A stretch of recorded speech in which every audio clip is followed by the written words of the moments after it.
Welcome to the Texas Values Report. This is Jonathan Saenz, president of Texas Values.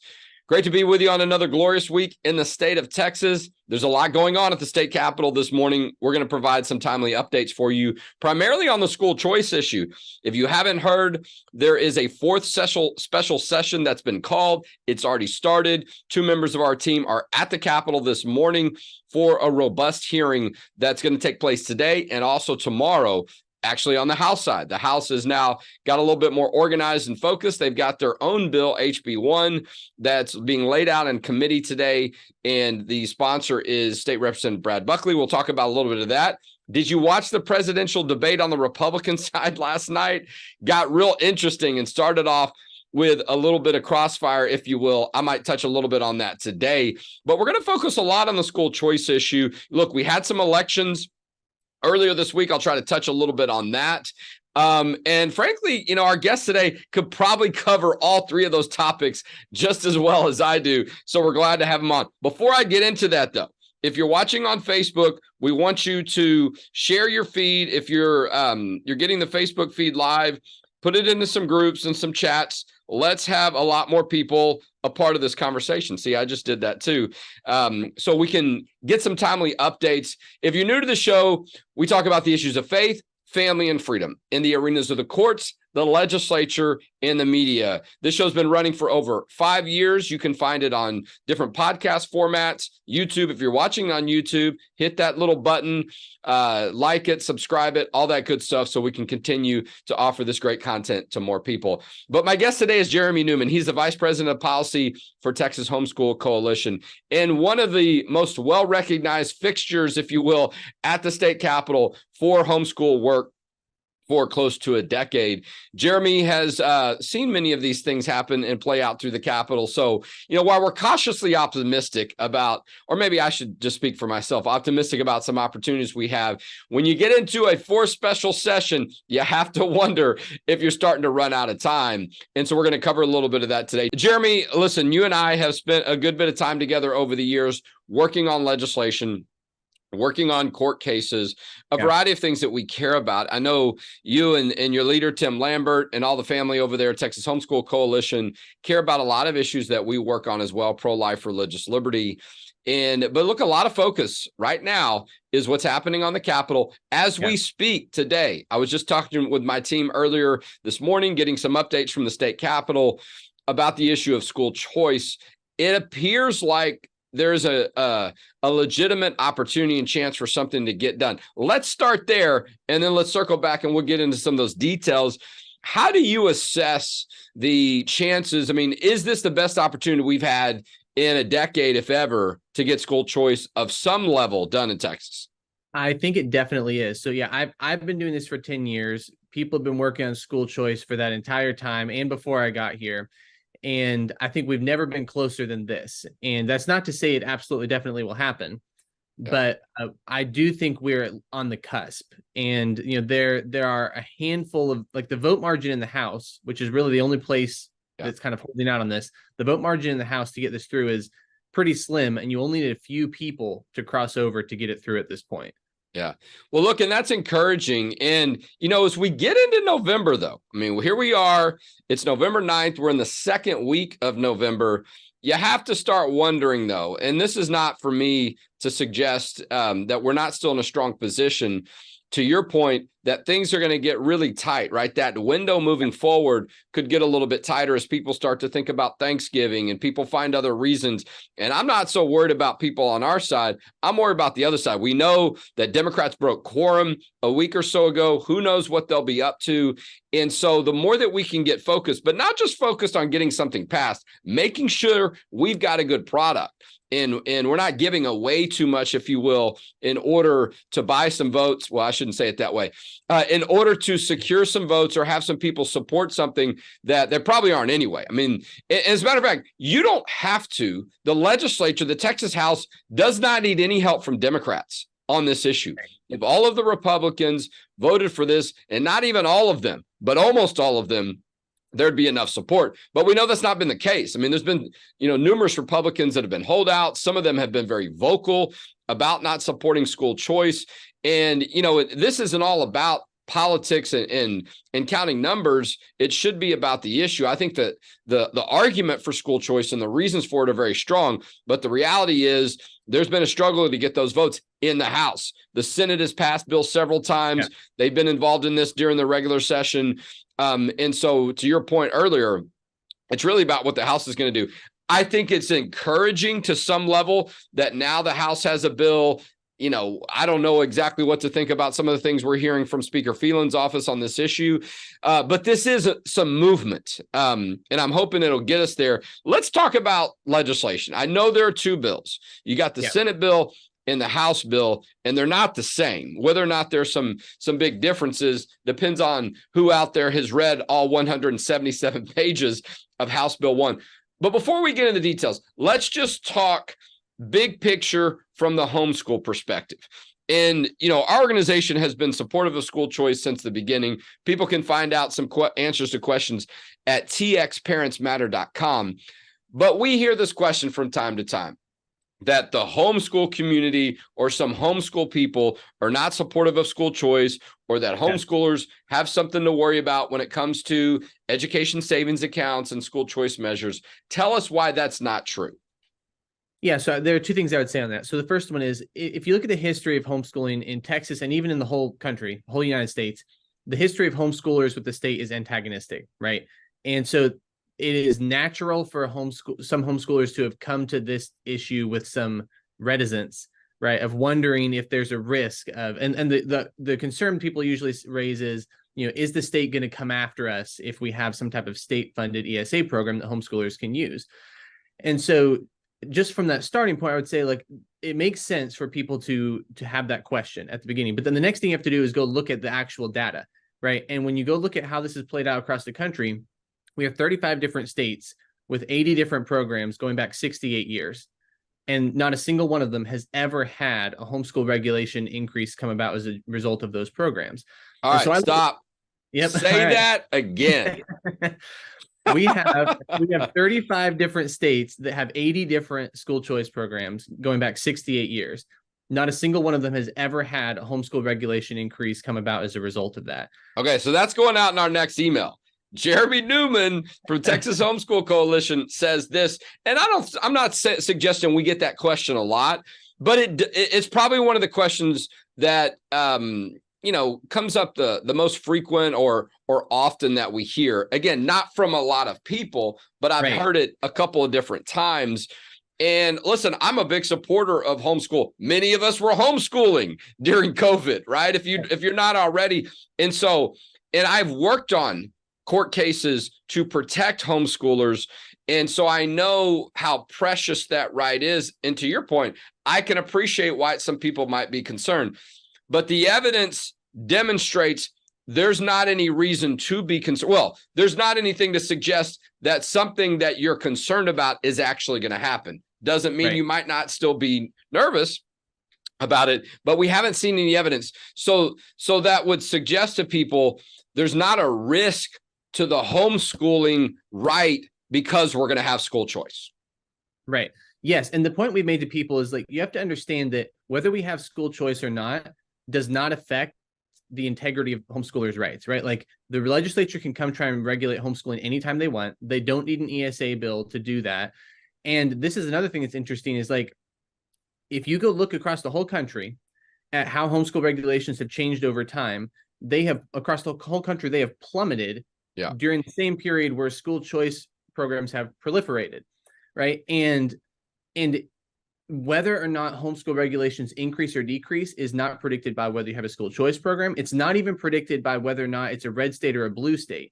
Like, blue states tend. And this is what I try to tell people all the time. We're talking with Jeremy Newman, Vice President of Policy for Texas Homeschool Coalition, the largest homeschool entity in the state of Texas, probably one of the largest in the country if you look at state-based entities. And I say that because, you know, you and I know there's some factions out there of this homeschool, that homeschool group. And this isn't an opportunity to say things negative about those groups or be critical. My point is, some people might receive information from other folks and say, yeah, but so-and-so said this. I just want people to understand the credibility that your organization has, the longevity it has. But and to your point, this is something I've heard and makes a lot of sense to me. The same legislators, by and large, who are supporting school choice and ESAs are some of the most strongest supporters also of school choice, of homeschooling. And many of them are homeschool parents themselves. Am I right? Yeah, you are right. And what's really interesting is like if school choice really is a play to get government control of private education, then both sides are confused about which side they're actually on, right? Because all of the small government conservatives are supporting it and all of the big government progressives are against it. Yeah, which it is not. So this is the lawyer in me, how I would tell you to say that. If this were the case, even though it's not, right? I think about writing briefs and writing things, legal pleadings, where we'll make some of these points and say, even if the court was to believe this, even though we don't think it's true, you can still get to this outcome here. But anyway, so the legislature meeting today, we have our team there on House Bill 1. You know, we have had some, I'll just say it this way. We've got more confidence in Senate Bill 1 than we do in House Bill 1. There are some differences there that give us some pause. A big focus for our organization has been making sure that religious liberty protections are strong. Now, both bills do have religious liberty protections. We're making some recommendations to the House committee today about how that language could be a little bit better. We've been a part of a coalition from the beginning, including with Governor Abbott, TPPF, and others, on the school choice issue. So 100%, we want to make sure we get something done. I feel like it's probably not a surprise that we'd have a little bit of, wait and see on some of these things in the House, because you never know what the Democrats or other people are going to do. I'm optimistic and hopeful. I'm curious though, Jeremy, I mean, is it safe to say that Speaker Phelan doesn't support school choice? Is there something there I'm missing? I mean, what do we know about his position on this? So I would say two things. Like there's the question of his personal opinion, and then there's the question kind of his position as Speaker, because there's to a degree he has inherited a large amount of opposition that has just always existed in the House. That's fair. What I would say is that in the last special, and then especially in this one, there are two big factors that tell me that he is serious about either getting it passed or at least, opening the lane. Allowing there to be a vote. Allowing there to be a vote for people who want to get it passed. Which is helpful. Now, it certainly appears to me, though, that there's some qualifications or some requirements. There'll be a school choice vote if there are certain things in the bill that I don't know why he's supporting those. I'm not saying they aren't for good reasons. People could make their own, that way the Democrats can be on board, or there's less criticism, or maybe just overall to give some people comfort that this is not going to negatively impact, public schools. And I don't want to get too political in our discussion, or if you will, get into some things that maybe, is a little bit unknown. But I do think these are relevant things to talk about in the grand scheme of what we're dealing with, because the circumstances are different in the House and in the Senate. And we saw this play out last week, right? Governor Abbott started talking about that there was a deal in the House. Then Phelan said, I don't know exactly what he said, that's not true, or I'm not sure that that's what I said. I mean, there was just some conflicting messaging, and it leads you to believe what's really going on over there. But we got a hearing this morning. There's a hearing tomorrow. This is an important time for people across Texas to talk to their House members and say, we're supportive of school choice.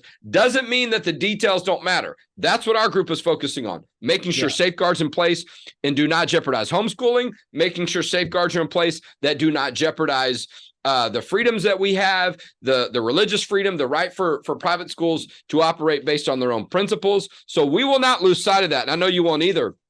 But in general, for people to hear from their House members, hey, we think it's a good idea to get something done on school choice. I think that's an important message right now. Oh, yeah, I think it's super important. And, for today and tomorrow, especially members of the House Public Education Committee or the Select Committee are the ones who need to hear that most. And, presumably we're going to have a House floor vote. We'll likely have a House floor vote in the next few days.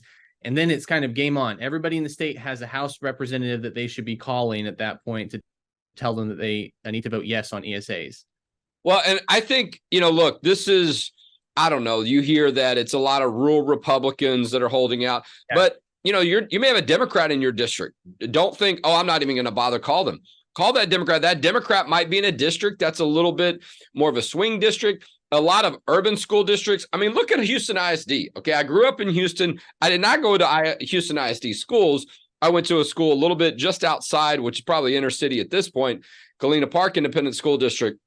But, that school district has been, it's been a disaster. There's been so many ups and downs. The state had to get involved. Who knows what's going on these days? And so you have a lot of people, though, that live in those areas that are looking for options, right? So don't think that a Democrat might not come to vote. I know that there are discussions with Democrats. I know there are Democrats that are interested in the school choice issue. And so don't feel like, oh, well, there's no reason for me to call my rep because I know how they're going to vote. Don't make any assumptions at this point. A lot of school choice initiatives have moved forward in areas that are more urban and Democrat because of some of the history of those schools not doing as well. Jeremy, I don't want to go too far down the school choice issue and away from sort of homeschooling, but some people might ask, right?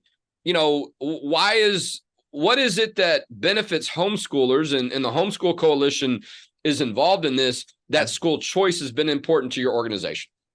Yeah, I think fundamentally it's that, everybody in Texas, homeschoolers included, who is not in public school, they currently pay twice for education. They pay taxes to their local school district and they pay a second time for their own children. And that is cost prohibitive for some people, right? And so the way I view the ESA program is a way to try and distribute the funding of that in a more equal fashion, such that people who are currently paying twice at least don't have to pay as much twice, right? And so for homeschoolers, the reality is that there are some people who know that there is an option that would be better for their child than where their child is right now, but they can't get there because the system that we have set up includes barriers, in this case, primarily a funding barrier, that make it difficult to move from one form of education to another, or at least more difficult than it needs to be. And, this is not a type of program that's going to be the end of public education or something like that. Like in other states, it's typically about 5% of students who participate in this. But for those students, it's a life-changing thing. And that's why it becomes important. Well, look, my kids are in private school. I love that I have the option. It's not without sacrifice. And sometimes that's the belief. People, oh, well, these people have their kids in private school. These are rich people. Many of the families that we're friends with, all of them make sacrifices to go to private school. And I'm not complaining about that. I'm very grateful that we have made those sacrifices from the beginning. It started when, my kids were very young and just saying, this is going to be a part of the budget, right? But that can be tough for some families. Even with that sacrifice, they may not be able to get there, or they might, they might not have that opportunity in the area that they live, or they might be, under some belief that, that's not the best place for them. They've been told different things, and to where they think, my only option is to be in this school, even if it doesn't do well.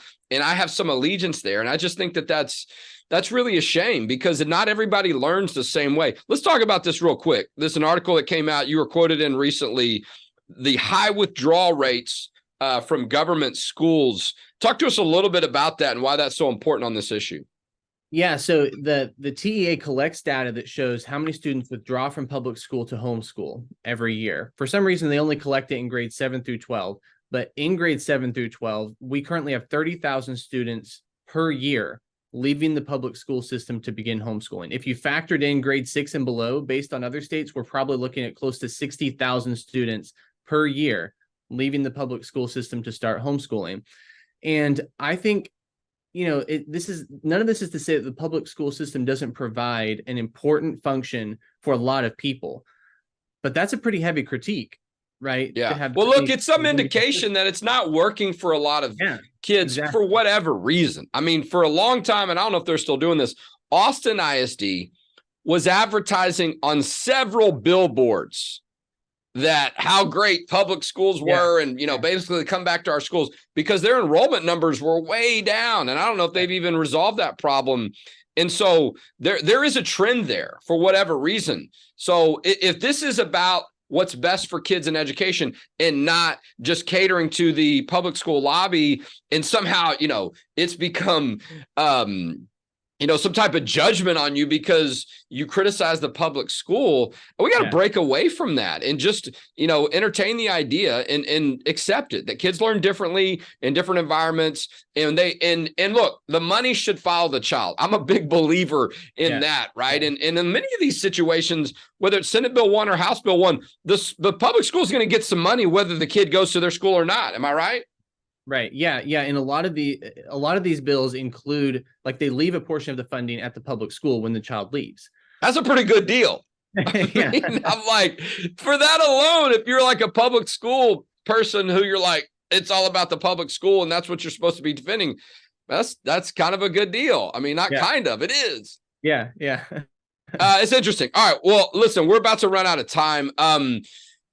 I think the key continues to be what's going to happen in the House. We know the Senate's ready. We know that the governor's ready. That's not suggested the House is not going to get there, but they haven't yet. We scored our affiliate organization, Texas Values Action. We scored several votes during the regular session that I'm sure some members may not have been happy about, that related to school choice measures. And so that remains to be seen, but there is enough time, even before Thanksgiving, for us to get this done. I'd be hopeful that if not, we'll be there. I know your team will. We're going to hear what happens today. People can go to our website, social media, find some insights and connections, and we'll post the live video too of the House hearing, the House hearing, I believe, is a 2-day. I don't know exactly how they're splitting that, but check for updates also for our good friends on Twitter at THSC. What's the website URL if people want to go to your website?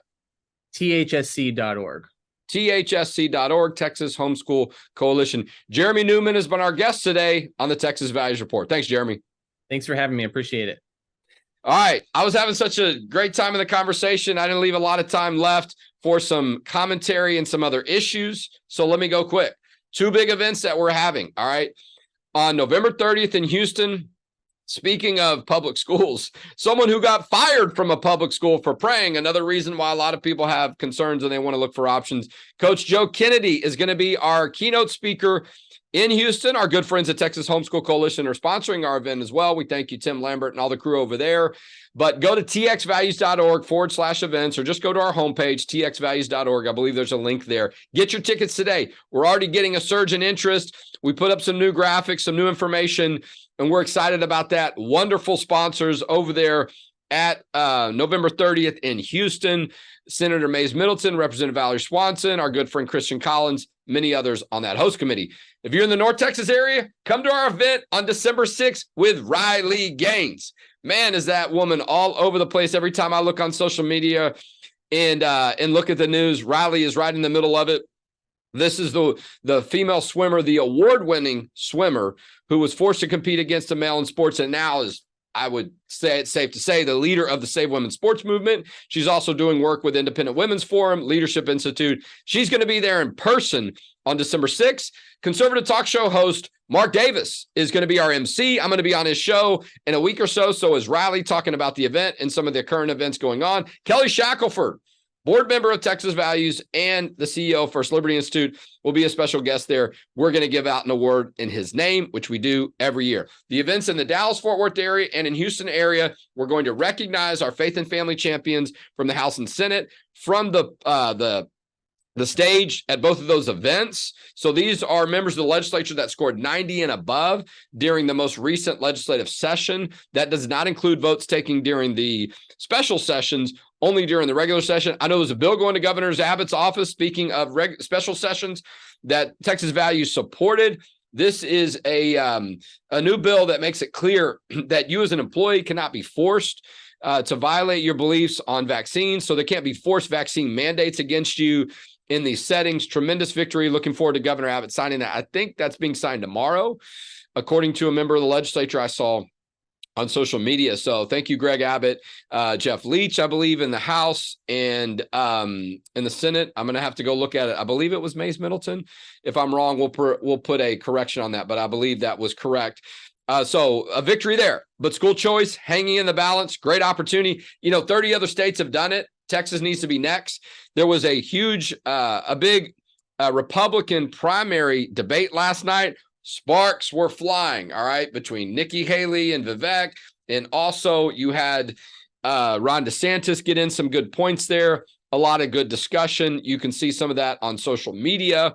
The life issue came into play, some really disappointing results over in Ohio, some disappointing results across the country on these issues. There's going to be a big ballot issue on the life issue next year in Arizona.